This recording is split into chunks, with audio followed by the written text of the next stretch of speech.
જય શ્રી કૃષ્ણ મિત્રો. તો આજના વિડીયોમાં આપણે ઉદ્ધવના જ્ઞાન ગર્વનું ખંડન એ પ્રસંગ જાણીશું. તો ચાલો શરૂ કરીએ આજનો વિડીયો.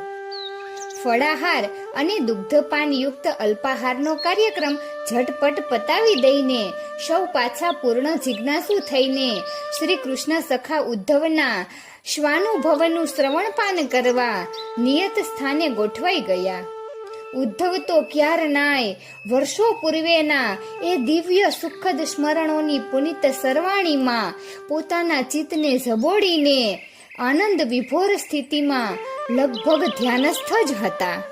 તેથી મુખવાસ આપવાના બહાને સત્યા રાણીએ એમનો તંદ્રાભંગ કર્યો કે તરત જ એમણે નેત્રો બીડેલા જ રાખીને જાણે આંખે દેખ્યો અહેવાલ પ્રસારિત કરતા હોય એ રીતે પોતાની દ્વિતીય વ્રજયાત્રાની ફલશ્રુતિ કહેવા માંડી.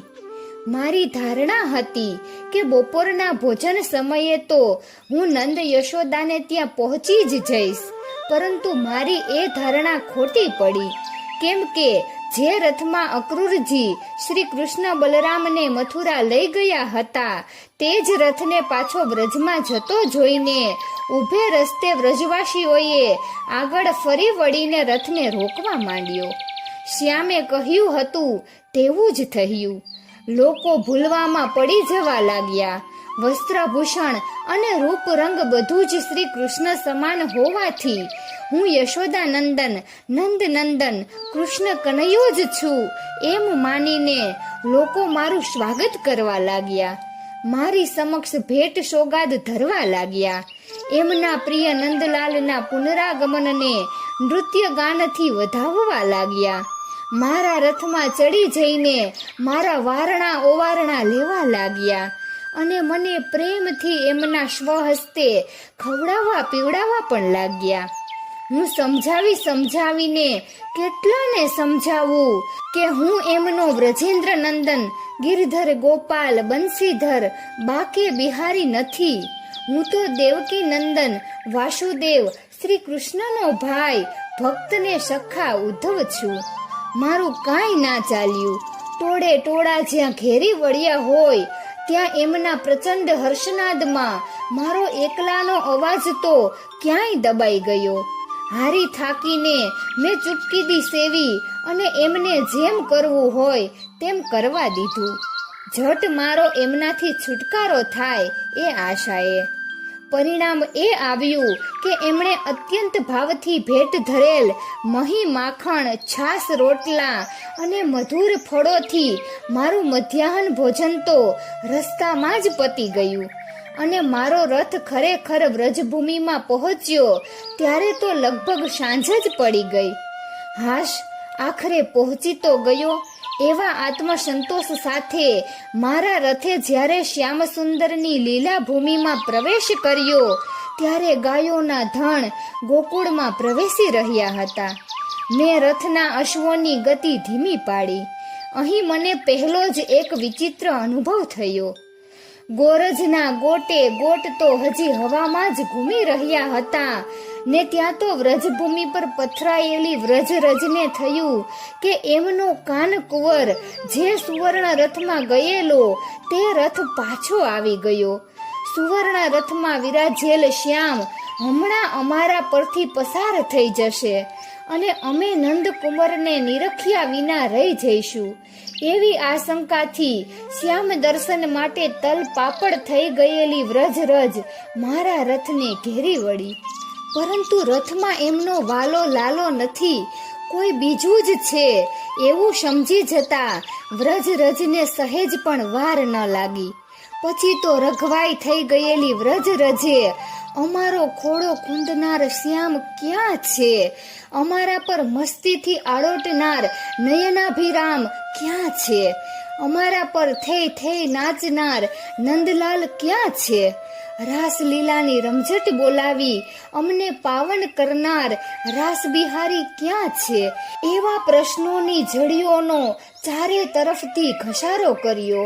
ભૂમિ પરથી ગોટે ગોટ ઉડાડતી એ વ્રજરજ એવી ઉડીને મારા રથને ઘેરી વળી કે આંખો બંધ કરીને મારે અશ્વોને દોડાવી મૂકવા પડ્યા. થોડેક આગળ જઈને મેં રસ્તાની બંને બાજુ પથરાયેલી વ્રજની વનસ્પતિ અને કુંજ નિકુંજના વૃક્ષો પર નજર નાખી તો મારા આશ્ચર્યની સીમા ન રહી. વનસ્પતિ તો વ્રજ વિહારીના વિરહમાં ઝૂરી ઝૂરીને સુકાઈ ગઈ હતી. વૃક્ષોએ પલ્લવ પુષ્પોનો પરિત્યાગ કર્યો હતો અને એ વૃક્ષોની સૂકી ડાળી પર બેસેલા પંખીઓ હરે કૃષ્ણ હરે શ્યામ નું કીર્તન કરતા આક્રંદ કરી રહ્યા હતા. એટલું જ નહીં, એ વૃક્ષો નીચે બેઠેલી ગોકુળની નિસ્તેજ ગાયો મથુરાની દિશામાં નિહાળી નિહાળીને હંભા હંભા કરતી ભાંભરી રહી હતી. વ્રજના પેલા તોફાની વાંદરા ને માકડા ડાયા ડમરાને ઉદાસ થઈને ઝાડ પર નિષ્ક્રિયપણે બેસી રહ્યા હતા. નિર્જીવ અને માનવેતર સૃષ્ટિની જો આ હાલત છે તો જીવતા જાગતા વ્રજવાસીઓની અને શ્યામની સાથે જેમનો અત્યંત નિકટનો સંબંધ હતો તે સ્વજન સ્નેહીની સખા સખીઓની સી હાલત હશે એની તો હું કલ્પના પણ ન કરી શક્યો.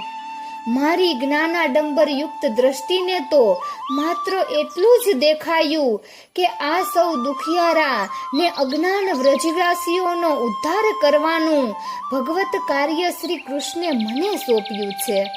અને આવું ભોળું અબુધ જ્ઞાન ક્ષેત્ર જ્યારે દેવ યોગે મારા જેવા પરમ જ્ઞાનીને પ્રાપ્ત થયું છે ત્યારે મારા જ્ઞાનનો સર્વોત્તમ નિચોડ અહીં ઠાલવી દઈને એમના આત્માનું કલ્યાણ કરવા, એમને પરમ બ્રહ્મ પરમાત્માની સાચી અનુભૂતિ કરાવવા અને શ્રી કૃષ્ણના વિરાહગ્નિમાં બળતા આ બિચારાને દુઃખ મુક્ત કરવા હું કોઈ કસર નહીં રાખું. આવું વિચારતો હું આગળ વધ્યો. યમુનાજીના જળ ભરીને કેટલીક પ્રૌઢ વ્રજસુંદરીઓ ગામ ભણી જઈ રહી હતી. રથને એક બાજુ ઊભો રાખીને હું નીચે ઉતરી પડ્યો અને ઝડપથી એમની પાસે પહોંચી જઈને મેં એમને નંદબાવાનું ઘર કઈ બાજુ આવ્યું તે પૂછ્યું. મારી સામું પણ જોયા વિના નીચું મોં રાખીને એમાંની એક બોલી, આ ભીની રેતી પર પગલા ભરતા ભરતા આગળ વધો પથિક. આ ભીની ભૂમિનો જ્યાં છેડો આવે તે જ નંદરાયનું ડેલું. મેં આશ્ચર્યથી પૂછ્યું, વગર ચોમાસે અહીંની ભૂમિ આટલી ભીની કેમ ગોપાંગનાઓ? જવાબમાં નિશ્વાસ નાખીને ઉતાવળે ડગલા ભરતી બીજી ગોપી બોલી, યશોદાનંદન જે દિવસથી અમને છોડીને ગયા છે તે દિવસથી કેવળ નંદરાય અને યશોદાજી જ નહીં, એમના ડેલામાં રહેતી પ્રત્યેક વ્યક્તિના શરીરનું રક્ત આંસુ બનીને નિરંતર વહ્યા જ કરે છે. પરિણામે એમના વસ્ત્રો અને અંગો જ નહીં, એ જ્યાં બેસે ઉઠે છે એ સમગ્ર ભૂમિ પણ એમના અશ્રુ પ્રવાહથી સતત ભીની જ રહે છે. અને તમારા જેવા અજાણ્યાને એવો ભ્રમ થાય છે કે વર્ષાએ અહીં 12 માસ વાસો કર્યો છે કે શું? આ એક નવું આશ્ચર્ય સાંભળીને હતપ્રભ થઈ ગયેલો હું રથારૂઢ થવા ત્યાંથી પાછો વળી ગયો. પણ ત્યાં તો કોઈએ રથાગમનના સમાચાર પહોંચાડી દીધા હોવાથી ખુદ નંદરાયને લગભગ દોડતા મારી તરફ આવેલા મેં જોયા. દૂરથી સુવર્ણ રથ જોઈને આભા બની ગયેલા નંદરાય મોટેથી બોલતા બોલતા આગળ વધ્યા. આ તો એ જ રથ! અક્રૂરજી આ જ રથમાં રામશ્યામને મથુરા લઈ ગયા હતા. જરૂર મારો લાલો પાછો આવ્યો લાગે છે. અને દૂરથી પિતાંબરધારી મોર મુકુટધારી મને જોતા જ એમનું રોમ રોમ પુલકિત બની ગયું. આંખમાંથી આનંદાશ્રુ વહેવા લાગ્યા. અને હા, આ તો મારો શ્યામ જ છે એવી બૂમ પાડીને એ મને ભેટી પડવા આગળ વધ્યા. પણ તદ્દન નજીક આવીને એકદમ ખચકાઈને ઊભા રહી ગયા ને 100 મણનો નિશાસો નાખીને બોલ્યા, ના, આ ન હોય મારો શ્યામ. મારો કાનુડો તો મને જુએ કે તરત દોડતો બાબા કહીને મારી કોટે જ વળગી પડે. આમ તાકીને મને જોયા ન કરે. આ તો કૃષ્ણ વેશધારી કોઈ બીજું જ લાગે છે. મારાથી એમની આ ખિન્નતા જોઈ ન ગઈ. અને બાબા, હું ઉદ્ધવ છું, વસુદેવજીના નાના ભાઈ દેવભાગનો પુત્ર અને શ્યામ સુંદરનો પિતરાય ભાઈ, મિત્ર, સખા અને જે ગણો તે. એમ કહીને હું એમનો ચરણ સ્પર્શ કરવા વાકો વળું એ પહેલા તો, હા હા ઉદ્ધવ, તને તો મથુરામાં મેં જોયો હતો. આવ ભાઈ, તું તો મારા શ્યામની જોડે જ રાત દિવસ રહેનારો, એટલે મારે મન તો મારા શ્યામ જેવો જ. એમ કહીને તેઓ મને ભેટી જ પડ્યા. એમના સ્નેહાશ્રુથી મારો ખભો ભીંજાઈ ગયો. થોડી વારમાં ભાવાવેશ શાંત પડતા તેમણે એક હાથે અશ્વોની લગામ પકડી. મારા લાલાનું ઘર અહીંથી થોડું જ દૂર છે, આપણે ચાલતા જ જઈએ, એમ કહીને બીજો હાથ મારે ખભે મૂકીને રથને નંદભવન તરફ દોર્યો. પછી ડેલામાં પગ મૂકતાની સાથે જ યશોદાજીને સાદ પાડ્યો. લાલાની માં, અરે યશોદા, સાંભળે છે? જોતો ખરી, આપણે ત્યાં આજે કોણ આવ્યું છે? નંદરાયનો સાદ સાંભળી યશોદાજી રસોડામાંથી બહાર આવ્યા. દ્વારમાંથી જ નંદરાયને વળગીને ઊભેલા મને જોઈને એમને પણ પહેલી નજરે એવો જ ભાસ થયો કે એમનો લાલો જ આવ્યો છે. અને એટલે રડી રડીને થોડી નિસ્તેજ થયેલી અને અંદર સળગતા લાકડા પર વારંવાર અશ્રુજળ પડ્યા કરવાથી પેદા થતા ધુમાડાને લીધે સતત બળિયા કરતી આંખો બે હાથે મસળીને મારી તરફ આગળ વધતા વધતા એ તો હરખથી બોલવા લાગ્યા. આવી ગયો મારો પ્રાણ. મને તો ખાતરી જ હતી કે એની આ યશોદા માવડી વિના એને બીજે કોઈની પાસે રહેવાનું ફાવે જ નહીં, અને એની ગંગી ગાવડી વિના બીજી કોઈનું દૂધ કે માખણ એને ભાવે જ નહીં. લોકો ભલે ને કહેતા હોય કે પારકા અજાણ્યા લાખ જતન કરો તોય પોતાના થાય નહીં, પણ મને તો ગળા સુધી ખાતરી હતી કે મારો કાનુડો મને મૂકીને ક્યાંય નહીં જાય. ભલે ને એ મારો જાયો ના હોય, પણ ઉછેરીને મોટો તો મેં જ કર્યો છે ને. ભલે ને એની નસોમાં લોહી દેવકીનું વહેતું હોય, પણ એના મોઢામાં હજી દૂધ તો આ યશોદાનું જ ફોરે છે ને. આવું ગાંડું ઘેલું બોલતા બોલતા એ ચોકમાં આવ્યા, અને અમારીને એમની વચ્ચે માંડ થોડું અંતર બાકી રહ્યું હશે ત્યાં તો ચમકીને 2 ડગલા પાછા હટી ગયા.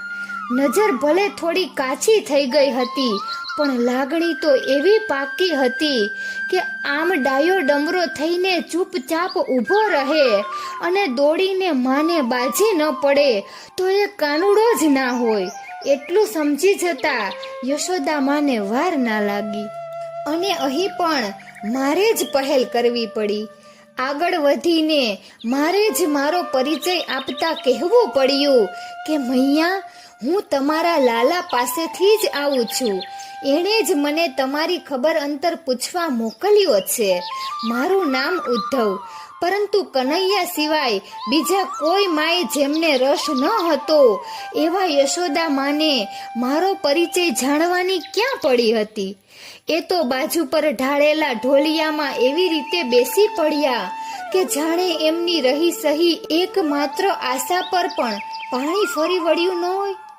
રખે ને મન મોટું લાગશે એવી ભીતિથી નંદરાયે મારો હાથ પકડીને મને આગળ કર્યો ને ખૂબ લાગણી સભર વાણીમાં યશોદાજીને સમજાવવા માંડ્યા.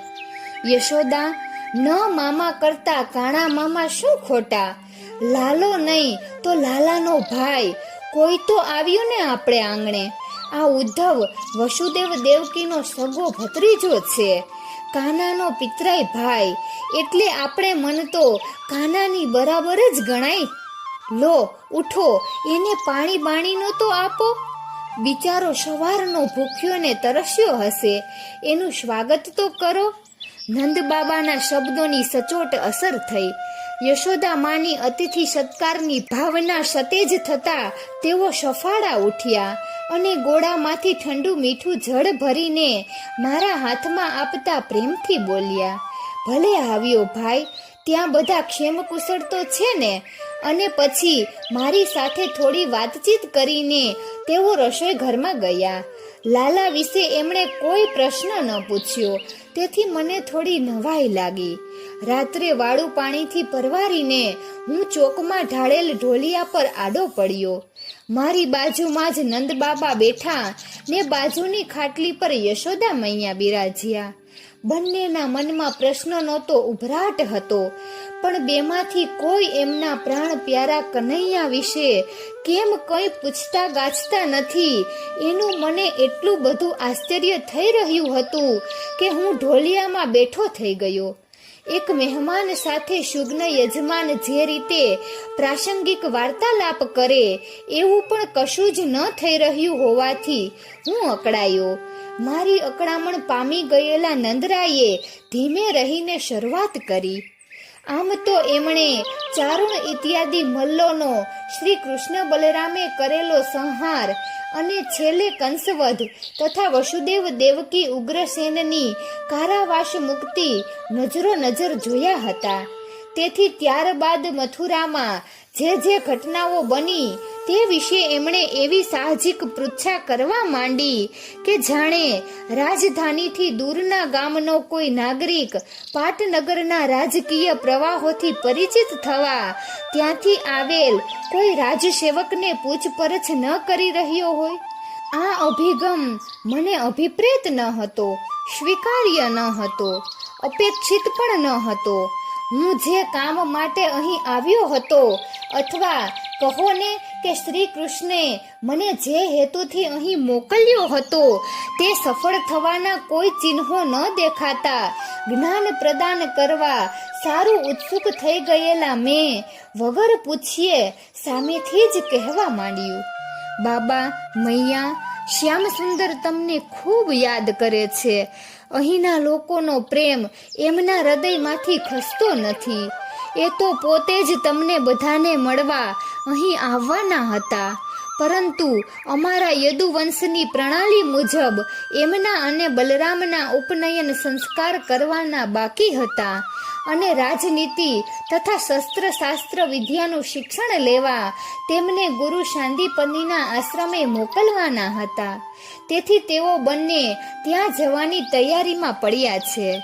ભણી ગણીને આવ્યા બાદ રામશ્યામ બંને તમને પગે લાગવા આવવાના છે, પરંતુ તમારી ચિંતા હૈયે હોય તો ભણવામાં ચિત્ત ચોટે નહીં. તેથી તમારા માટે ખાસ સંદેશો લઈને એમણે મને અહીં મોકલ્યો છે. હું તો બોલીએ જ જતો હતો, પરંતુ મને લાગ્યું કે મારી એકેય વાત એમના હૃદય સુધી પહોંચી નથી. એમનું મન તો બીજી જ વિચાર સૃષ્ટિમાં વિહરે છે. હું ખસિયાણો પડીને અટકી ગયો. નંદબાવા કેવળ આટલું જ બોલ્યા, જન્મ્યો ત્યારથી જ એ તો સર્વશાસ્ત્ર નિપુણ અને સર્વ વિદ્યા પારંગત છે. એને તો વળી ગુરુ પાસે ભણવા મોકલાતો હશે. એ તો ગુરુનામ ગુરુ, જગત ગુરુ છે. એને કોણ ભણાવે? એ જ બધાને ભણાવે એવો છે ને. નંદરાય જેવા ગોપ ગોવાળ શ્રી કૃષ્ણને આ રીતે મૂલવી શકે છે, એ વાતનું આશ્ચર્ય મારા મનમાં હજી તો શમ્યું ન હતું. ત્યાં તો યશોદા માનો અવાજ મારે કાને અથડાયો. કહું છું લાલાના બાપુ, આ ભાઈ સાથે તમે લાલાને કહેડાવી દો કે એને આવવું હોય તો દિવસે આવે, રાત્રે ના આવે. એક તો મારી આંખો નબળી પડી ગઈ છે ને વળી કોળિયાના અંજવાડામાં મને એનું મોં બરાબર દેખાતું પણ નથી. પરમ દિવસે મધરાતે આવ્યો ને મારી પાસે ગંગલીનું માખણ માંગ્યું, ત્યારે અંધારામાં હું તો પડતા રહી ગઈ. એણે ન પકડી લીધી હોત તો હું સીધી મહી મથવાની ગોળી પર જ પડી હોત. ગોળી નંદવાઈ ગઈ હોત તો હું એના માટે માખણ ક્યાંથી કાઢત? આખી રાત અહીં કોઈને ઊંઘવા દેતોય નથી ને પોતે ઊંઘતો પણ નથી. પરોઢિયે તો પાછો મથુરા ભેગો થઈ જાય છે. કોણ જાણે ત્યાં દિવસે એને કોઈ મારી જેમ ઊંઘવા દેતું હશે કે નહીં. રાતભર અહીં તોફાન મસ્તી કરે ને દિવસે ત્યાં પાર વગરના કામ કરે. પછી શરીર ક્યાંથી સારું રહે? કેટલો દુબળો પડી ગયો છે. 6-8 મહિનામાં તો તમે એને કહેડાવી દો કે થોડો આરામ કરે અને દોડધામ ઓછી કરી નાખે. માંદો પડશે તો ત્યાં કોણ છે મારા જેવી ચાકરી કરનારું એની પાસે. બોલતા બોલતા એ તો એકદમ રડવા માંડ્યા. પહેલા તો મને એમ લાગ્યું કે શ્રી કૃષ્ણના વિરહની અસહ્ય વ્યથાથી યશોદાજીને ચિત્તભ્રમ થઈ ગયો લાગે છે. પરંતુ નંદરાએ એમની આ ગાંડી ઘેલી વાતોને જે રીતે પ્રત્યુત્તર આપ્યો તે સાંભળ્યા પછી તો મને એમ જ લાગ્યું કે બંનેને ઉન્માદ લાગુ પડી ગયો છે. અરે રે, આ તો બહુ ખોટું થયું. કેમ કે શ્રી કૃષ્ણના બદલામાં પોતાની નવજાત બાળકીને વસુદેવ લઈ ગયા છે એ વાતની બહુ મોડી ખબર યશોદાજીને પડી હશે અને ત્યારે તો એ આશાએ એમણે મન વાળ્યું હશે કે કાંઈ નહીં, દીકરી આપી ને દીકરો લીધો છે અને તે પણ આવો સર્વગુણ સંપન્ન અને દિવ્યશાળી. પછી અમારે શી ખોટ છે? લાલો મોટો થશે પછી એને પરણાવીશું અને વહુ દીકરો ગઢપણમાં અમારી ચાકરી કરશે. પછી તૂટી પડી એ ઘા. યશોદા જેવા પ્રેમાળ માતા ન જીરવી શક્યા હોય ને એમને ચિત્તભ્રમ થઈ જાય તો એ મને સ્વાભાવિક લાગ્યું. પરંતુ નંદરાય જેવા ઠરેલ, સાહસિક અને સહનશીલ ગોપાધિપતિ પણ જ્યારે પત્નીના ગાંડપણમાં શૂર પરવવા લાગ્યા ત્યારે તો મને એમ જ લાગ્યું કે હું બહુ મોડો પડ્યો. મારે ઘણા વહેલા આવવાની જરૂર હતી. હું મનોમન પસ્તાવો કરી રહ્યો હતો ત્યારે આ બાજુ નંદરાય યશોદાજીને કહી રહ્યા હતા, હવે શું કામ દિવસે આવે? રાતે જ આવે ને. દિવસોના દિવસો સુધી અહીં રહ્યો ત્યારે તે કંઈ ઓછું નથી વિતાડ્યું એના માથે. કોઈ જરાક કહે એના વિરુદ્ધમાં ફરિયાદ કરે કે આ માની લીધું અને પછી એને ધમકાવવામાં ને મારવામાં તે કંઈ બાકી રાખ્યું છે? તારા ક્યાં વાલે ને પ્રેમે એ તને દિવસે મળવા આવે. દિવસે તે તો એને આપણા ઘરનું તો શું, પારકા ઘરનું માખણ પણ સુખે ખાવા નથી દીધું. ભૂખ્યો થયો ને માટી ખાધી તો હું લાકડી લઈને મારવા દોડી. તે દિવસે બાપડો નિરાતે ધાવતો તો ત્યારે ચૂલે મૂકેલી દૂધ સંભાળવા એને ધાવતો છોડીને દોડ્યા તા બાઈ રસોડામાં. દીકરા કરતા દૂધ વાલું લાગ્યું. પછી એને ખોટું ન લાગે? એને રીસ ચડી અને દાજમાં એણે પરોણો મારી તારું મય વલોવવાનું માટલું ફોડી નાખ્યું. ત્યારે તો તે એને આખા ઘરમાં દામણા ભેગા કરીને ખાંડણીએ બાંધ્યો હતો. એ ભૂલી ગઈ અને હવે આસુડા પાડ્યા કરે છે કે દિવસે નથી આવતો ને રાતે રમવા આવે છે. હવે તો રાતે જ આવે છે ને. દિવસે એને એક ઘડીની ફુરસદ મળતી હશે ત્યાં. આખા દિવસનો થાક્યો પાક્યો વેડાસુર થઈ જતો હશે અને એકાદ ઊંઘ ખેંચી કાઢીને જેવી આંખ ઉઘડતી હશે કે તરત અધરાત મધરાત અંજવાળિયું અંધારિયું કશું જ જોયા વિના મારતે ઘોડે અહીં દોડી આવતો હશે. આમેય તે એ અને એના ભાઈબંધો પહેલેથી જ રાતના જ રાજા હતા ને. દિવસે તો હું સવારથી સાંજ સુધી એને વનમાં ગાયો ચારવા મોકલતી હતી. એની માખણ ભૂખ અને છાસ તૃષા સંતોષવાનો લાગતો એને રાતે જ મળતો હતો ને.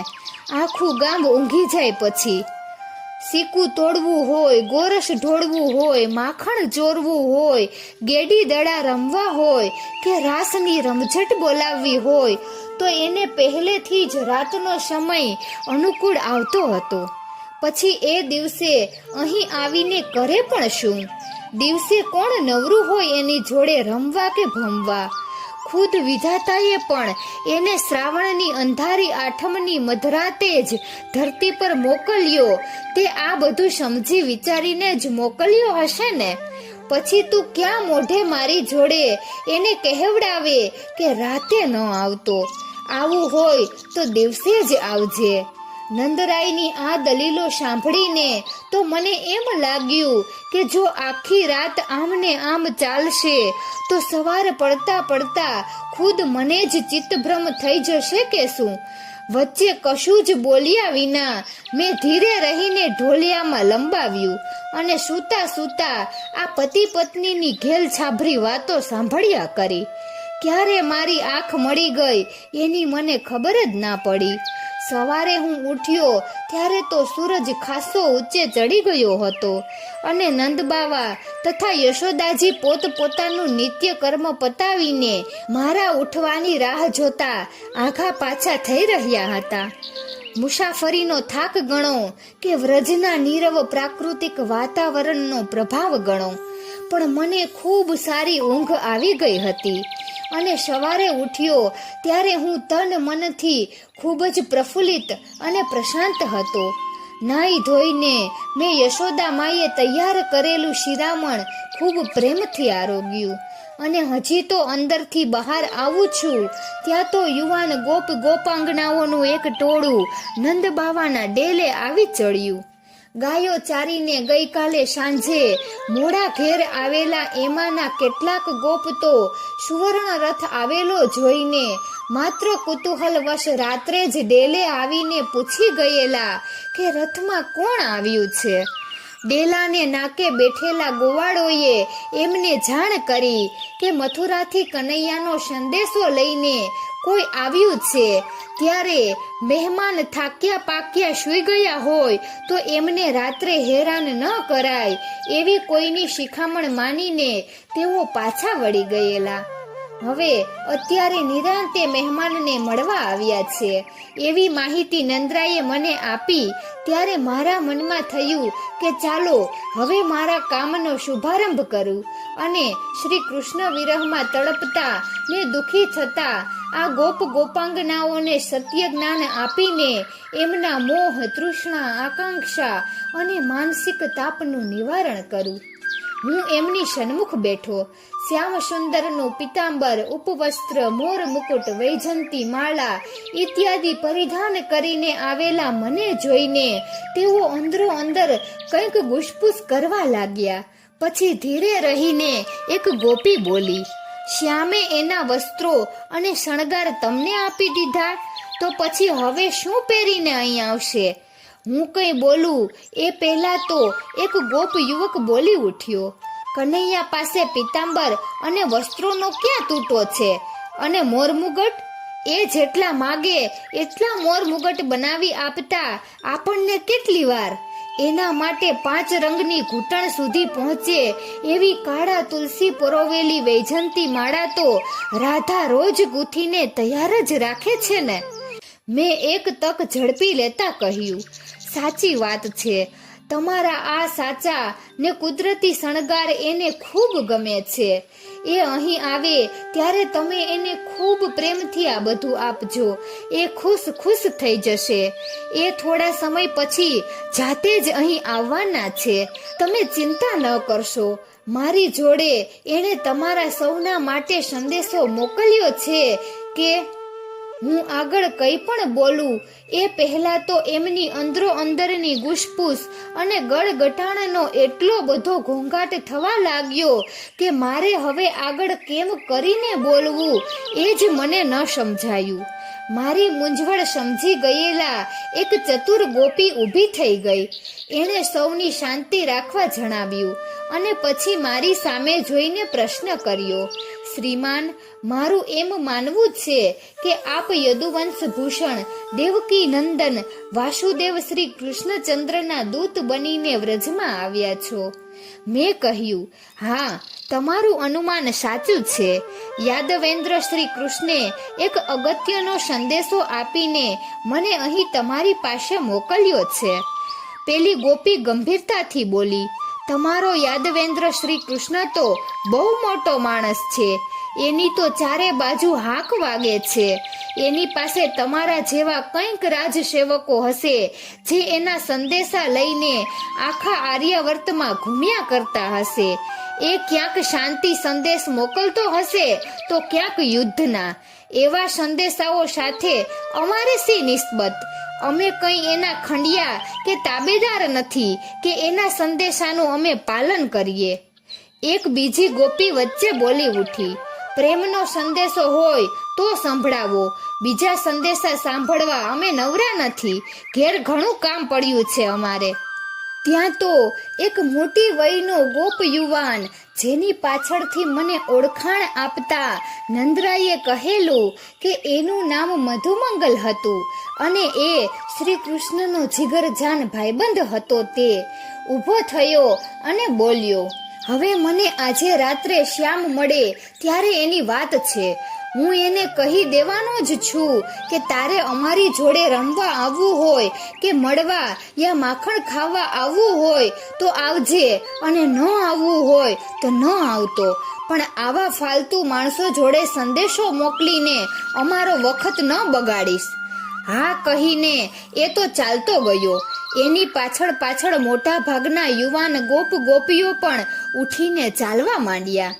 મને મનમાં બહુ લાગી આવ્યું, આવા સ્વછંદી અને અવિવેકી ગોપ ગોપાંગનાઓ સાથે શ્રી કૃષ્ણે આટલા બધા વર્ષો કેવી રીતે કાઢ્યા હશે, એની મને ભારે નવાઈ લાગી. નંદરાય જાતે ઉઠીને મારા માટે જળનો કળશિયો ભરી લાવ્યા ને મારા હાથમાં મૂકતા બોલ્યા, ઉદ્ધવ, તમે ખોટું ન લગાડશો. કનૈયો જ્યારથી ગયો છે ત્યારથી એના આ બાળપણના ભેરું મારા પર પણ આમ ફૂંગરાયેલા જ રહે છે, જાણે એમના ભાઈબંધને મેં જ અહીંથી કાઢી મૂક્યો ન હોય. આ તો બધા પ્રેમ દીવાના અને કૃષ્ણ ઘેલા કહેવાય. કનૈયાથી એક ઘડી પણ જુદા ન પડનારા આ બધા હવે દાડા કેમ કરીને પૂરા કરે છે તે તો હું જ જાણું છું. માટે તમે એમના બોલ્યા સામું જોશો નહીં. ત્યાં બેઠેલા બીજા 8-10 પ્રૌઢ ગોપ ગોપીઓ ઉઠીને મારી નજીક આવ્યા અને એમાંના એક ગોવાળે કહ્યું, ઓધવજી, અમારી સાથે તમે કનૈયાની વાતો કરો, અમારે એની વાતો પણ સાંભળવી છે અને એણે અમારા માટે જે સંદેશો મોકલ્યો છે તે પણ સાંભળવો છે. તમે અમને કહેશો એટલે અમે આખા વૃંદાવનમાં કનૈયાનો સંદેશો ફેલાવી દઈશું. એક બીજી પ્રૌઢ ગોપી બોલી, ઓધાજી, એ જ્યારથી ગયો છે ત્યારથી એક દાડો પણ અમે એને સંભાળ્યા વિના રહ્યા નથી. કનૈયો તો કનૈયો જ છે, એ અમારા કોઈથી ભૂલ્યો ભૂલાય એમ છે જ નહીં. એની એક એક લીલા, એક એક તોફાન, એક એક રમત નજર આગળથી ખસતા જ નથી. એણે આ વ્રજભૂમિ પર જે કૃપા કરી છે અને અનેક ગેબી આફતોમાંથી અમને બચાવી લીધા છે, એવું તો કોઈએ કર્યું પણ નથી ને કરશે પણ નહીં. એના અમારા પર અગણિત ઉપકારો છે, પણ અમે એવા કૃતજ્ઞ છીએ કે એના વિના અમારા પ્રાણ હજી પણ ટકી રહ્યા છીએ. બોલતા બોલતા એ પ્રૌઢ ગોપી ધ્રુસકે ને ધ્રુસકે રડી પડી. હું ઉદ્ધવમાંથી ઓધવજી થયો ને છેલ્લે ઓધાજી પણ થઈ ગયો, છતાં મને પેલા શ્રી કૃષ્ણે મોઢે ચડાવેલા મારી ઉંમરના ગોપ ગોપી કરતા આ મોટી ઉંમરના સમજુ ને ઠરેલ ગોપ ગોપી વધુ ગમ્યા. એમને વાતમાં વિવેક હતો એટલું જ નહીં, શ્રી કૃષ્ણનો સંદેશો સાંભળવાની ભારોભાર જિજ્ઞાસા હતી.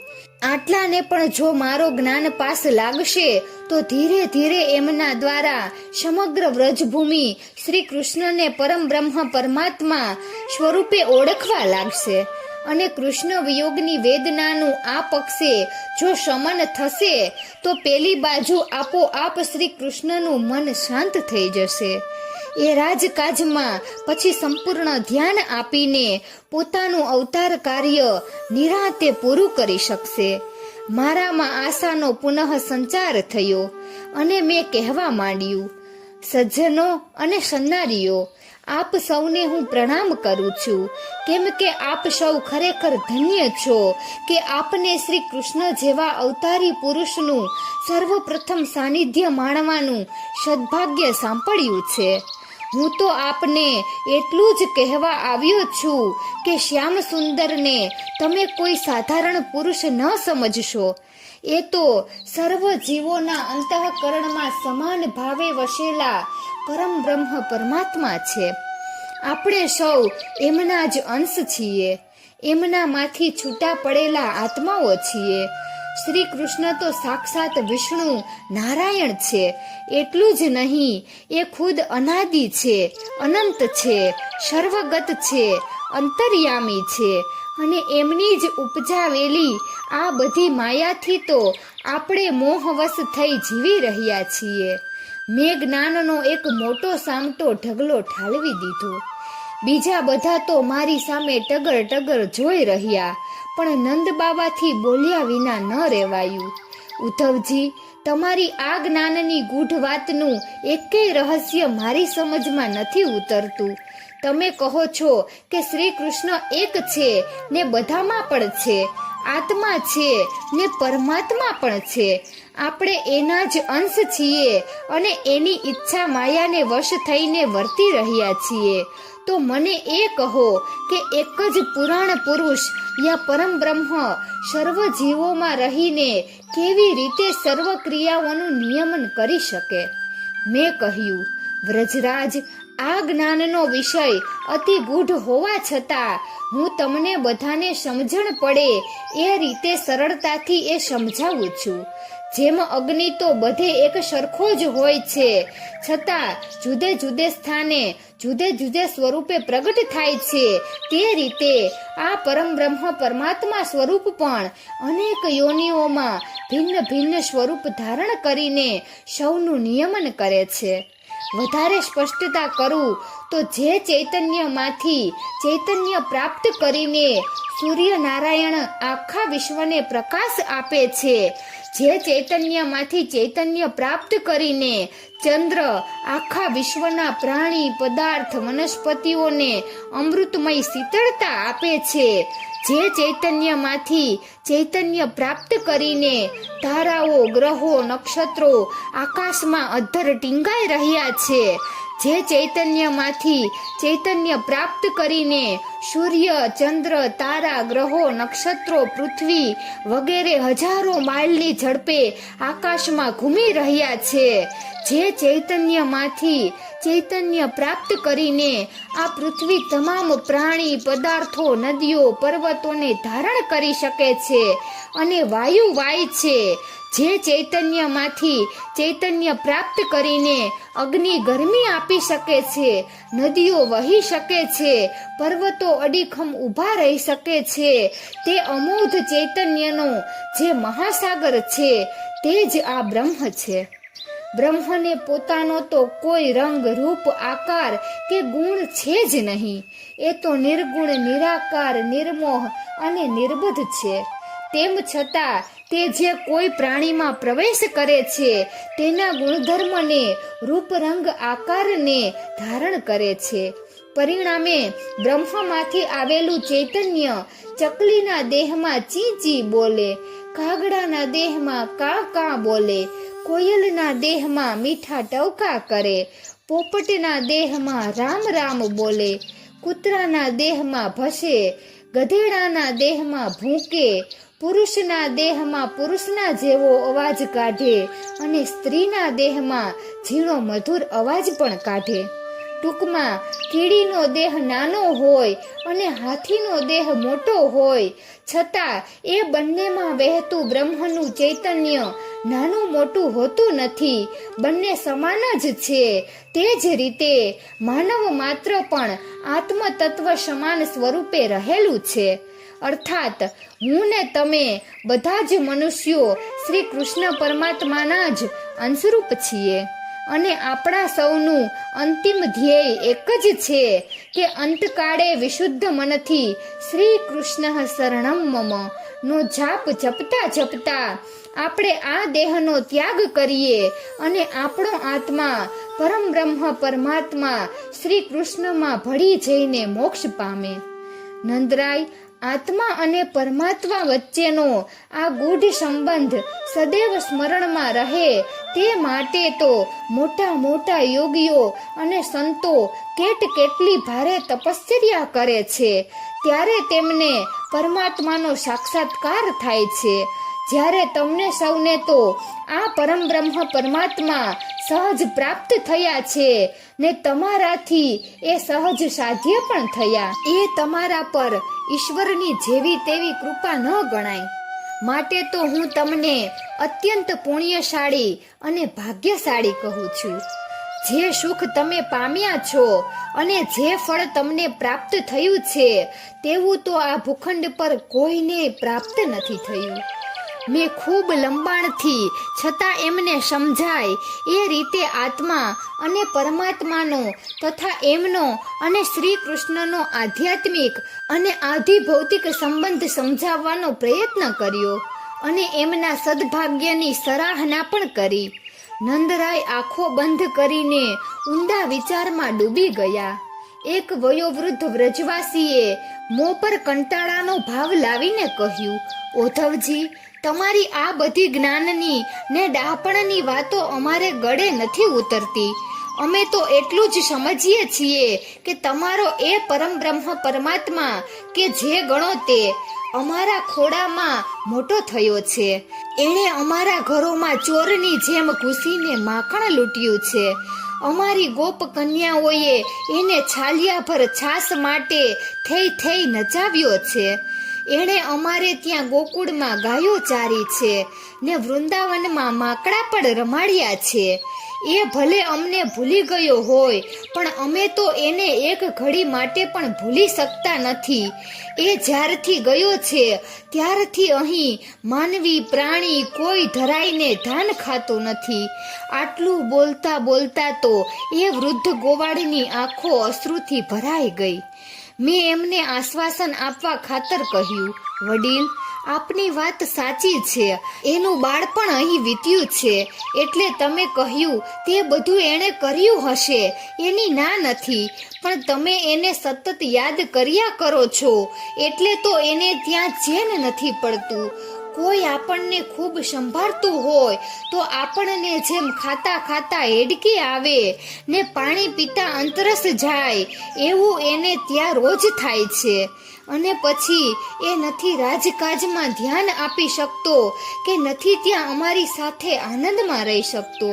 માટે હું તમને એટલું જ કહેવા આવ્યો છું કે મારી વાત વચ્ચેથી કાપી નાખીને એક વૃદ્ધ ગોપસ્ત્રી બોલી, ઓધવજી, તમારી આ વાત પણ સાવ ખોટી છે. એટલું જ નહીં, સાવ ઉલટી છે. એ પોતે ત્યાં બેઠો બેઠો અમને બધાને એટલા બધા યાદ કર્યા કરે છે. અમને દાડામાં કેટલીય વાર વાધણી ઉપડે છે જે બંધ જ નથી થતી. જ્યારે તમે તો ઉલટો ચોર કોટવાળને દંડે. એના જેવી વાત કેમ કરો છો એ જ અમને તો સમજાતું નથી. બીજી 5-10 ગોપીઓએ પણ એના સૂરમાં સૂર પરોવ્યો એટલે હું ભારે દ્વિધા અનુભવી રહ્યો. નંદરાય મારી વારે ધાયા અને બોલ્યા, ઉદ્ધવજી, તમે શું કહેતા હતા? તમારી વાત અધૂરી રહી ગઈ. તમે કહેતા હતા કે હું તમને એટલું જ કહેવા આવ્યો છું. તે શું છે કહી દો ને. મેં મનોમન એમનો આભાર માન્યો અને ધીર ગંભીર થઈને કહેવા માંડ્યું, એ અને બલરામ હવે થોડા દિવસ પછી ગુરુને ત્યાં ભણવા જાય છે. ભણવાનું કામ બહુ અઘરું હોય છે. જો અભ્યાસમાં ચિત્ત એકાગ્ર થાય નહીં તો બધી મહેનત પાણીમાં જાય. અત્યારે એની હાલત જે છે એ જોતા તો એ ગુરુને ત્યાં જશે કે કેમ એની જ અમને શંકા છે. કેમ કે એનું મન તમારામાં પરોવાયેલું છે. તમે એને રાત દિવસ યાદ કર્યા કરો છો તેથી એ પણ તમારામય થઈ જાય છે. તમે જો એને ભૂલી જાઓ તો જ એ તમને ભૂલી શકે એમ છે. બાળપણની એની વાતો, રમતો, લીલાઓ વગેરેની સ્મૃતિઓ ભૂતકાળનું સંભારણું હતું એમ સમજીને જો તમે ભોંયમાં ભંડારી દો અને તમારી રીતે શાંતિથી જીવવા માંડો તો એ પણ એની રીતે જીવવા માંડે અને જે મહાન કાર્યો હવે એને કરવાના છે તેમાં એનું ચિત્ત એકાગ્ર થાય. ફરીથી મારી વાત વચ્ચેથી જ કાપી નાખીને એક બીજી ગોપાંગના એકદમ બોલી ઉઠી, કેવી નાખી દેવા જેવી વાત તમે કરો છો ઉદ્ધવજી. અમે એને ભૂલી જઈએ તો જ એ અમને ભૂલી જાય એટલું કહેવા માટે તમે અહીં સુધી દોડ્યા આવ્યા? તમારી બુદ્ધિ માટે હવે મારે શું કહેવું એ જ સવાલ છે. તમારી વાત જો સાચી હોય કે અમે એને ભૂલી જઈએ તો જ એ અમને ભૂલી જાય તો પછી તમે એને જ કહી દો ને કે જો એ અમને ભૂલી જાય તો અમે એને ક્યાંથી સંભાળવાના છીએ? અમે અહીં જે કરીએ તેની અસર જો ત્યાં પડતી હોય તો એ ત્યાં જે કરશે એની અસર અહીં શું નહીં પડે? એ જો અમને યાદ કરવાનું બંધ કરી દે તો અહીં કોઈને વાંધણીએ નહીં આવે, હેડકી પણ નહીં ઉપડે અને અંતરસ પણ નહીં થાય. આ તો સીધો સાધો હિસાબ છે. આટલું કામ તો તમે ત્યાં બેઠા પણ કરી શક્યા હોત. નકામો તમે અહીં સુધી ધક્કો ખાધો. લો ચાલો, મારે તો રાંધવાનું મોડું થાય છે, કહીને એ તો ઉઠીને ચાલવા માંડી અને એને પગલે પગલે અન્ય તમામ ગોપીઓ પણ રવાના થઈ ગયા. બેશક મારા જેવા વિદ્વાન જ્ઞાનીની બોલતી બંધ કરી દઈને જ તો બપોરનું ભોજન પતાવી હું નંદ ભવનના અંદરના ઓરડામાં જરા આડે પડખે થયો, કેમ કે મને લાગ્યું કે મારે એકાંતની અત્યારે સખત જરૂર છે. મારી બુદ્ધિ બહેર મારી ગઈ અને અહીં સુધી આવવાની મારી બધી મહેનત પાણીમાં જતી રહી. પછી મને ચેન ક્યાંથી પડે અને ઊંઘ પણ શે આવે? હવે શું કરવું એ અંગે મેં ક્યાંય સુધી વિચાર કર્યો પણ કંઈ સૂઝતું નથી. હું અસ્વસ્થ અને બેચેન થઈ ગયો ત્યારે મારા નિત્ય નિયમ મુજબ ને સ્વભાવશ મારા મનમાં શ્રી કૃષ્ણ શરણમ મમનો અજાપ આપ મેળે ચાલુ થઈ ગયો. એકાદ માળા જેટલું નામ સ્મરણ થયું હશે ને એકાએક મને શ્રી રાધાની યાદ આવી. એની સાથે શ્રી કૃષ્ણે મને રાધાજીની જે સખીઓના નામ આપ્યા હતા, વિશાખા, લલિતા, સુનંદા, માલતી વગેરે, તે પણ યાદ આવી ગયા. મને થયું કે મારે આ લોકોને હવે વહેલામાં વહેલી તકે મળવું જોઈએ. શ્રી કૃષ્ણના કહેવા મુજબ તો સૌથી વધુ દુઃખી આ ગોપીઓ જ હશે અને તેથી જ શ્યામ સુંદર પણ એમને સૌથી વધુ યાદ કર્યા કરતા હશે. મેં નિર્ણય કરી લીધો કે આજે રાત્રે શાંતિથી ઊંઘવું હોય તો મારે આજ સાંજ સુધીમાં આ ગોપીઓની મુલાકાત લેવી જ રહી અને એમને શ્રી કૃષ્ણનો સંદેશો પાઠવીને મારા જ્ઞાન બળે એમને તો માનવ દેહધારી શ્રી કૃષ્ણથી માનસિક રીતે જુદી પાડવી જ રહી. હું ઉઠીને નંદરાય પાસે ગયો ત્યારે તે પણ ખાટલામાં પડ્યા પડખા ફેરવતા હતા. મને ઉઠી ગયેલો જોઈને તે સફાળા બેઠા થઈ ગયા. હું એમના ઢોલિયામાં જ બેઠો અને ધીરે રહીને મેં વાત છેડી. બાબા, કાલે તો મારે મથુરા પાછું જવું છે, તેથી જતા પહેલા મારે હવે 2 કામ કરવાના બાકી રહે છે. એ આપ ગોઠવી આપો તો ખૂબ આભાર. અરે ઉદ્ધવ, એમાં આભાર શેનો માનવાનો? અમારી ને તારી વચ્ચે કંઈ જુદાઈ છે? તું જે કહે તે કરી આપવા હું તૈયાર છું. બોલ, ક્યાં 2 કામ બાકી છે? મેં કહ્યું, એક તો મારે આપની ગૌશાળા જોવી છે, ખાસ કરીને ગંગી ગાયને મળવું છે. શ્યામે ખાસ કહ્યું છે કે હું એને મારા સ્વહસ્તે ખડનો એક પૂરો નીરું ને એની દિલે પ્રેમથી હાથ ફેરવીને એને ખવડાવું. બીજું, મારે રાધાજીને અને એમની સખીઓને મળવું છે. કનૈયાને એમના માટે એક સંદેશો આપ્યો છે. નંદરાય બોલ્યા, ગૌશાળા તો હું તને હમણાં જ બતાવું ને ગંગી ગાય પણ દેખાડું. રાધાની સખીઓને પણ તું કહેતો હોય તો અહીં બોલાવી મંગાવું, પણ રાધાને મળવું મુશ્કેલ છે ભાઈ. એ બાબતમાં હું કાંઈ કરી શકું એમ નથી. મારું આશ્ચર્ય એકદમ વધી ગયું. મેં શંકાશીલ થઈને પૂછ્યું, કેમ? શું રાધા અહીં નથી કે પછી એમને કંઈ? મારી શંકા નિર્મૂળ કરતા નંદરાય બોલ્યા, ના ના, એવું કાંઈ નથી. રાધા અહીંયા જ છે, એને કાંઈ થયું નથી, પણ એને શોધવી મુશ્કેલ છે ને એને અહીં સુધી લાવવી એ તો તદ્દન અસંભવિત છે. મેં કહ્યું, એની તમે ચિંતા ન કરશો, એ અહીં નહીં આવે તો હું એમની પાસે જઈશ, પણ એ ક્યાં હશે તે શોધવામાં મને મદદ કરે એવી કોઈ વ્યક્તિ આપો બાબા. રાધાને મળ્યા વિના તો મારાથી પાછું જવાય એમ છે જ નહીં. થોડી વાર વિચાર કરીને નંદબાવાએ કહ્યું, એમ કરીએ, આપણે ગૌશાળામાં જઈએ એ પહેલા હું કોઈને મોકલીને લલિતા કે વિશાખા બેમાંથી જે ઘરે હોય એને અહીં બોલાવી મંગાવું છું. આપણે ગૌશાળાએથી પાછા આવીશું ત્યાં સુધીમાં જો બેમાંથી એકાદ આવી હશે તો એ તને કદાચ રાધાને શોધવામાં મદદ કરી શકે. બાકી તો બીજા કોઈનું ગજું નથી કે તને રાધાની ભાળ આપે. મેં સંમતિ આપી એટલે નંદરાએ પોતાના એક ગોવાળને લલિતા કે વિશાખા બેમાંથી જે ઘેરે હોય તેને અહીં તેડી લાવવા રવાના કર્યો અને મને ગૌશાળા પર લઈ ગયા. ગાયોની દશા જોઈને તો મારી આંખોમાં આંસુ આવી ગયા. નંદબાવા તો અવળું મોં કરીને ગૌશાળાની બહાર જ ઊભા રહ્યા. એમના કહેવાથી ત્યાંના રખેવાળ ગોવાળે મને ગંગી ગાય બતાવી. ગોવાળે ડચકારી એટલે ગંગીએ ઊંચું જોયું અને પિતાંબરધારી મોર મુકુટધારી શ્યામ દેહાકૃતિ નજરે પડતા જ એ તો હડપ દઈને ઊભી થઈ ગઈ ને મારી સામે ટગર ટગર જોવા લાગી. ગોવાળે આપેલો ખડનો પૂરો મેં એના મોં આગળ ધર્યો અને શ્રી કૃષ્ણ શરણમ મમ મોટેથી બોલતા બોલતા નરિયા હાડકાના માળા જેવા એના ડીલ પર મેં અશ્રુભીની આંખે હાથ ફેરવ્યા કર્યો. અમે ગૌશાળાએથી પાછા આવ્યા ત્યારે પરસાળમાં યશોદા મૈયાની પાસે બે સુંદર યુવાન ગોપાંગનાઓ બેઠી હતી અને અનાજ સાફ કરવામાં તેમને મદદ કરતી હતી. એમને જોઈને જ નંદબાવા મોટેથી બોલી ઉઠ્યા, લ્યો આ તો બંને આવી ગઈ ને કાંઈ. ઉદ્ધવ, આ છે લલિતા અને વિશાખા, રાધાની સખીઓ. બંનેએ ઊભા થઈને નંદરાયને અને મને પ્રણામ કર્યા અને પછી બેમાંથી એક આગળ આવીને બોલી, બાબા, રઘુ બોલાવવા આવ્યો હતો ત્યારે લલિતા મારે ત્યાં જ બેઠી હતી. અમને હમણાં જ ખબર પડી કે આપને ત્યાં મથુરાથી કોઈ મહેમાન આવ્યા છે અને કાનાએ એમની જોડે કહેવડાવ્યું છે કે એ ભણવા માટે મથુરાથી ખૂબ દૂર જઈ રહ્યો છે, એટલે હમણાં થોડા દિવસ એનાથી આપણને મળવા નહીં અવાય.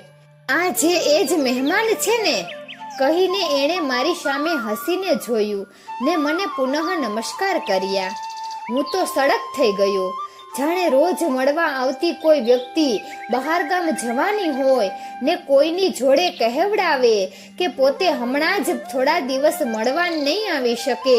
એ ભાવથી બોલાયેલું એનું વાક્ય મને નખ શીખ હચમચાવી ગયું. મેં એના નમસ્કાર તો ઝીલ્યા, પણ જે એકની એક વાત યશોદા મૈયા, નંદબાવા, પેલો મધુમંગલ અને છેલ્લે આ વિશાખાએ પણ કરી તેનું મને હવે એટલું બધું આશ્ચર્ય થઈ રહ્યું હતું કે એમાં કોણ ડાહ્યું ને કોણ ગાંડું એ જ સમજવું મારે માટે મુશ્કેલ પડી ગયું. આખું ગામ જ્યાં ગાંડું હોય ત્યાં હું કોને શિખામણ આપું એની દ્વિધામાં મારાથી સહસા મનમાં બોલાઈ જવાયું. એક હી હો તો સમજાવે ઉધો, કૃપ હી મેં યહાં તો ભાંગ પરી હે. નંદરાએ લલિતાને સંબોધીને કહેવા માંડ્યું, દીકરી, આ ઉદ્ધવજી છે, મથુરામાં કનૈયાની જોડે રાત દિવસ રહેનારા એમના પ્રિય સખા, ભક્ત, ભાઈ જે ગણો તે. એ તમને અને ખાસ કરીને તો રાધાને મળવા માંગે છે. તમે એની એ ઈચ્છા પૂરી કરો અને ગમે તેમ કરીને એનો રાધા સાથે ભેટો કરાવી આપો. એટલા માટે જ મેં તમને બોલાવ્યા છે. તમે બેસો અને નિરાંતે વાતો કરો, હું જરા મારું કામ પતાવી દઉં, કહીને એ તો અંદર ચાલ્યા ગયા અને એમની પાછળ પાછળ યશોદામાં પણ હાથમાં સુપડું લઈને રસોઈઘર તરફ ગયા. હું ઢોલિયા પર બેઠો એટલે એ બંને ગોપીઓ પણ સામેના બીજા ઢોલિયા પર બેસી ગઈ ને મારી સામે તાકી તાકીને જોવા લાગી. મારી અકળામણ વધી ગઈ. વાતની શરૂઆત કેમ કરીને કરવી એ હવે મારે માટે મોટો કોયડો હતો. હતી એટલી હિંમત એકઠી કરીને મેં કહેવા માંડ્યું, શ્રી કૃષ્ણ તમને અને રાધાને ખૂબ યાદ કરે છે. તમારી સાથે ગાળેલા દિવસોની સ્મૃતિ એના હૃદયપટ પર એવી કોતરાઈ ગઈ છે કે તમારી વાતો કહેતા એ થાકતો નથી. એણે બધું મને કહ્યું છે. એણે તમારી સાથે કેવી કેવી લીલાઓ કરી છે અને તમારો એના પર કેટલો બધો પ્રેમ ભાવ છે. એ બધું મારાથી અજાણ્યું નથી. પણ હવે બહુ થયું. ગઈ ગુજરી ભૂલી જાઓ અને એને પણ ભૂલી જાઓ. હવે એ અહીં પાછો આવી શકે એમ નથી, કેમ કે ભણી ગણીને પાછો આવશે પછી તો યાદવોના ઉત્કર્ષ માટે એને અનેક કામો કરવાના છે. હું તો નીચું મોં ઘાલીને બોલીએ જ જતો હતો ત્યાં મારા કાને એમનું હાસ્ય અથડાયું. મેં ઊંચું જોયું તો તેઓ બંને એકબીજાના સામું જોઈને મરક મરક હસી રહી હતી. મેં નવાઈ પામીને પૂછ્યું, કેમ હસો છો? તમે કેવી ગાંડા જેવી વાત કરો છો? પછી અમે હસીએ નહીં તો શું રડીએ? વિશાખા બોલી. હું ગાંડા જેવી વાત કરું છું? 2 હાથ લમણે દઈને મેં આશ્ચર્ય વ્યક્ત કરતા કહ્યું. ગાંડા જેવી વાત તો તમે લોકો કરો છો. મથુરામાં આવ્યા પછી શ્રી કૃષ્ણે એકેય વાર વ્રજમાં પગ મૂક્યો નથી. એનું હું પ્રત્યક્ષ સાક્ષી છું. હું રાત દિવસ એમની જોડે રહું છું અને મને ખબર ન પડે? જ્યારે તમે બધા કહો છો કે રોજ રાત્રે મારતે ઘોડે અહીં તમને મળવા આવે છે, તમારા બધાનું સાવ ચસકી ગયું લાગે છે. બીજું શું? મેં બળાપો ઠાલવી નિશાસ નાખ્યો. બંનેએ એકબીજાના કાનમાં કંઈક મસલત કરી અને પછી લલિતા બોલી, પંડિતજી, તમારે અમારા માટે ભલે જે માનવું હોય તે માનો, પણ મહેરબાની કરીને મારી એક વાત સમજી લો.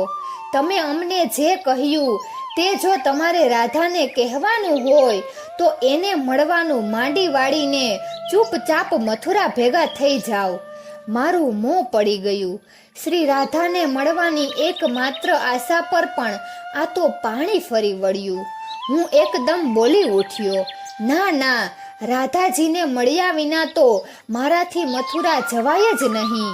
એમને મળવા માટે તો હું ખાસ આવ્યો છું. લલિતા બોલી, તો પછી વચન આપો કે તમે રાધાને તો ભૂલે ચૂકે પણ એવું નહીં કહો કે એ કનૈયાને સદંતર ભૂલી જાય, મનમાંથી એનો ખ્યાલ કાઢી નાખે. અમે તો તમારી આ બેહુદી વાત હસવામાં કાઢી નાખી, પણ એ તો એટલું સાંભળતા વેત બેભાન જ થઈ જશે અને પછી એવું આક્રંદ કરશે કે તમારાથી જોયું નહીં જાય. બોલતા બોલતા એ ખુદ ગળગળી થઈ ગઈ. મેં મનમાં વિચાર્યું કે ગમે તે ભોગે એકવાર રાધાને મળું તો ખરો જ, પછી જેવા પડશે એવા દેવાશે.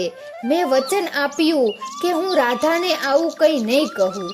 તે બંને ઊભી થઈ ગઈ અને જતા જતા બોલી, થોડી વાર પછી તમે એકલા યમુના કિનારે આવજો. બંસીબટના આરે કદંબના એક વૃક્ષ નીચે અમે તમારી રાહ જોઈને ઊભા હોઈશું. સૂન મૂન થઈ ગયેલો હું થોડી વાર પછી ઊભો થયો અને નંદબાવાની અનુમતિ લઈને સાવ એકલો યમુના કિનારે જવા રવાના થયો. ખૂબ લાંબી આ પ્રસંગ કથા આટલે સુધી કહીને ઉદ્ધવજી હવે એક એવી પરકોટીએ આવીને વિરમ્યા કે શ્રી કૃષ્ણની 8 રાણીઓના શ્વાસ અદ્ધર થઈ ગયા. શ્રી કૃષ્ણની સાથે ઉદ્ધવજીનું બીજી વારનું આ પ્રત્યક્ષ મિલન કેટલું દિલચસ્પ, હૃદયસ્પર્શી અને રોમાંચક હશે એની કલ્પના હવે એમને આવી ગઈ હતી અને તેથી ભલેને આખી રાત બેસી રહેવું પડે તો પણ વાંધો નહીં એવા ભાવથી સૌ અનિમેષ નજરે અત્યંત ઉત્કંઠાથી ઉદ્ધવજી સામે તાકી રહ્યા. અને ભક્ત ઉદ્ધવે પાણી પણ પીધા વિના પોતાની રાધા મિલન કથા આગળ ધપાવી. શ્યામ રખાનો સ્નેહથી થયો વ્રજ સત્કાર, ગૂઢ જ્ઞાન પરમ બ્રહ્મનું સુણવા ન કો તૈયાર. શ્યામ શ્યામા હૃદયે વસ્યા, અંતર નથી તલભાર, અતૂટ બંધન પ્રેમનું થઈ પ્રજ્ઞાની હાર. તો મિત્રો, આજનો પ્રસંગ અહીં પૂર્ણ થાય છે. તો આવતા વિડીયોમાં આપણે ઉદ્ધવની શરણાગતિનો પ્રસંગ જાણીશું. તો મિત્રો, તમને આ વિડીયો કેવો લાગ્યો જરૂરથી કમેન્ટ કરજો. જો સારો લાગ્યો હોય તો વિડીયોને લાઈક અને શેર કરજો અને અમારી ચેનલને જરૂરથી સબસ્ક્રાઈબ કરજો. વિડીયો અંત સુધી જોવા બદલ ખૂબ ખૂબ આભાર. જય શ્રી કૃષ્ણ, રાધે રાધે.